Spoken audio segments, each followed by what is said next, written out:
the Daily Soccer Podcast with the Global Sports Podcast Network. Hello everyone and welcome back to another episode of the Daily Manchester United Podcast. I'm your host and only attendee on this podcast following the 2-1 victory against Palace at the weekend. Early kickoff on Sunday in Sellers Park, 12 o'clock. I mean, definitely one for the early risers on a Sunday. Not used to a kickoff time like that, but sunny morning, sunny afternoon in South London. So it was, and yeah, I mean, it wasn't pretty, but we came away with the 3 points and definitely got ourselves back on track from a points perspective and going back up the table again after a pretty dismal performance against Everton in the previous game in the Premier League. So definitely happy to see us get 3 points in that one, but as I mentioned, still an awful lot to do, an awful lot to improve on, and definitely wasn't convincing. Not convincing at all, I suppose. And I wasn't too inspired by the lineup. I mean, we had Yoro, De Ligt, Shaw in a back line. We'll speak about Yoro a bit later on, but then we had Ahmad on right wing back, who I think Ahmad and Mbeumo have a good kind of relationship on the right hand side, so wasn't too disappointed with that. But then look, we have Dalot starting in left wing back again, and we saw just the lack of ability really on that left hand side when he came on against Everton, and it's similar enough during the game against Palace at the weekend. You know, anytime it comes down the left hand side, we just don't look threatening at all. It's slow, it's lethargic. There's no appetite to take anyone on because, you know, you have to come back inside and lay it off and go around the horseshoe again. So it wasn't the most inspiring choice on the left hand side.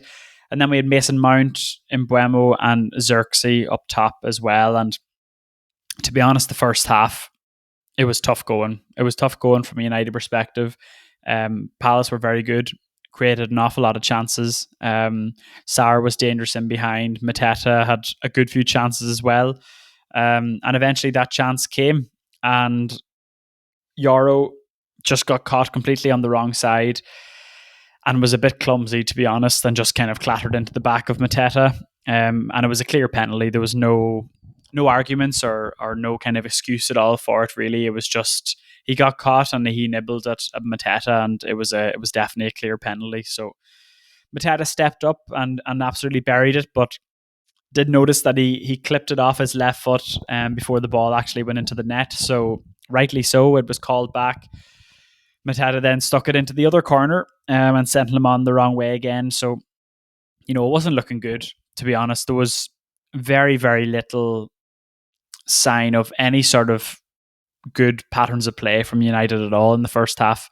I mean, I spoke about Dalot going forward, but the only time we actually looked threatening was from a long throw-in from Dalot and hoping for flick-ons and getting a couple of opportunities. And Casemiro had a good opportunity just a few minutes into the game, but yeah, it was a pretty dismal first half, and it was not looking good at all. You know, we just couldn't seem to get any rhythm into the game at all. Xerxes, the ball was kind of bouncing off him. He wasn't really able to hold it up too well. Like I mentioned, the left-hand side is just quite dead and slow, so we weren't going to create anything on that side. And anything positive that was going to happen was going to be through Bruno and Mbeumo on that right-hand side, and hope that we were going to create something out of nothing, really.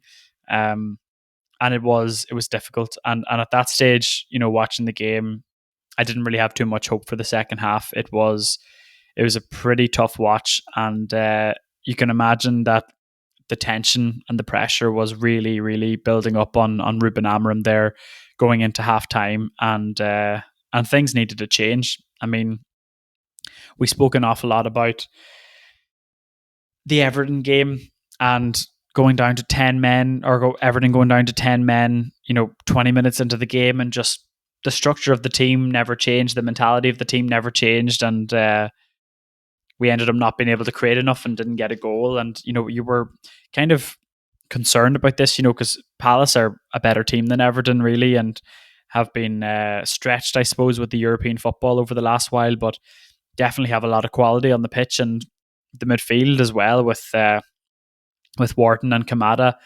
two really, really good technically players, and they were bossing the midfield in that first half, and it wasn't looking good.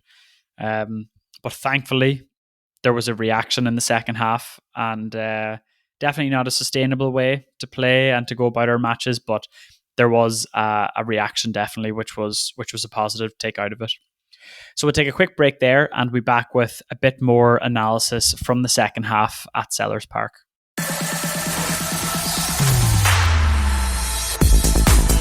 Your daily soccer podcast with the Global Sports Podcast Network. Your body is unique.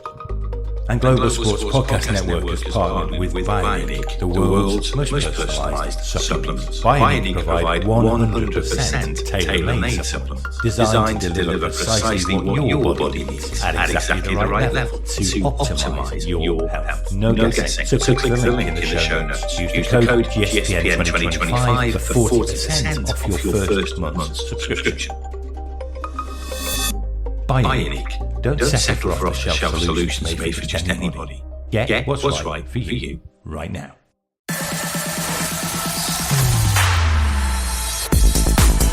Your daily soccer podcast with the Global Sports Podcast Network. We mentioned that we needed a reaction in the second half, and to be fair, we definitely did get that. The actual standard of play hadn't improved that much, but at least we had a little bit of ingenuity from Bruno from a free kick, clipped it into that near post for Xerxes to run onto. He took it really well, got across the defender, took it on his chest, waited for it to come down, and then buried it with his left foot straight into the far bottom corner. And it was a great strike. Normally you see a lot of strikers, rush that shot and look to get it away a bit earlier, but he did he did take his time with it and did get it into the far corner, and it was an excellent finish, and I was really happy for him. I thought he kind of suits this system well when we have a very attacking number 10s who will go in behind. So, if we had Mbeumo, if we had Cunha, who would, be willing runners in behind when Xerxes comes short, I think he's a good enough ball player to link up play really well. He can be a good target man with the ball at his feet for Bruno to kind of fizz it in, and then we have the number 10s playing off him. So there's a lot of kind of positives that Xerxes has, but he hasn't started an awful lot of games. When he has played, all of his appearances have been mainly off the bench. So it's been difficult for him to get any sort of rhythm at all. Playing Højlund was the preferred striker last year. Sesko has been the preferred striker this year. Mason Mount, Cunha, they've all been preferred over Xerxes. So to get two games in a row of starting, hopefully he can find a bit of rhythm. But I was really happy for him, and you could see just a bit more confidence running through his veins then after that goal, and it kind of lifted the whole team as well. They were chasing down a lot harder. They were being a bit more cohesive in their press. Just a lift of energy all around, really, which was really positive to see. But it shouldn't take, a goal to lift us like that. It should be from the start, and we shouldn't even be falling behind in these situations. We should be able to have that mentality from the start of the match and be able to maintain it throughout. But it's just where we are at the moment. I don't think we can ask for too much else. The quality is not there, obviously. The system is still up for judgment, whether we're getting the best out of the players or whether the system works a lot of the time. But then, once again, we get another free kick, a quick bit of thinking from Bruno. Crystal Palace are all over the place in terms of their wall setup, and Henderson is still trying to sort it out. A quick layoff to Mount, and I don't even think Mount was expecting it. He kind of had a jolt to run onto it and then struck it decently. It was an incredible strike. If Henderson was kind of more prepared, he probably would have saved it. But I think just catching the wall off guard, catching Henderson off guard a bit, it snuck into that bottom left-hand corner, and there we are, 2-1, 63 minutes gone. And then we're kind of hoping, okay, hopefully we don't just sit back and try and hold it. Hopefully we can kind of maintain a bit of possession and keep the ball a bit and try and see this game out. And we had a couple of, positives. We had Martinez come on for Luke Shaw, really filling in at that left of the back three, which I think will be kind of a mainstay in there now. So happy to see him back after a long out of injury. Obviously, Mazraoui came on for Yoro as well, just straight after the first goal. So Yoro wasn't the best day at the office for him, but Mazraoui, very competent player coming in there in the back three as well. And then we had kind of late substitutions from Dorgu and Manu just to kind of see out the game. But, there was a couple of kind of half chances from Palace towards the end. We didn't create much else either, I suppose. But it was one of those kind of ugly matches that we were delighted to come out with 3 points. But yeah, it's definitely not a sustainable way to win matches. And I'm not sure of how much United really did well in that game. So I wouldn't be taking an awful lot of positives out of it. But I suppose the mentality to come back into it and to try and get the team back on track again and get a couple of goals when you're not playing well, it's always important to do that, moving back up the table as well. It's not the worst thing in the world, but yeah, like I said, things are going to have to continuously improve here, because at the moment it's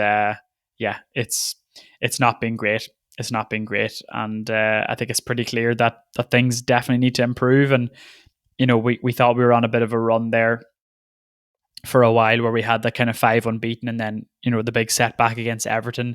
To bounce back, it's good. We're back up into 7th place, tied on points with Liverpool, 1 point behind Brighton and Sunderland, 2 points behind or 3 points behind Aston Villa and Chelsea. The league is so tight, and there's a great opportunity for us to kind of kick on here, but it's just everyone's been dropping points. Like, it's just so tight in amongst that. And if you do get a bit of a run of games together of victories, it could be really, really effective for us. But let's just see what happens, and hopefully we can kind of continue that and kick on from there. But yeah, that's a bit of a reaction from the game. Obviously, we have another Premier League game coming up at the weekend. We'll be able to have some more podcasts this week to try and get a bit of a run up to that game. And I'm sure we'll have some predictions in there as well. So as always, thank you very much for listening. Check us out on GSPN Man United for some clips on our socials, and we will see you in the next one.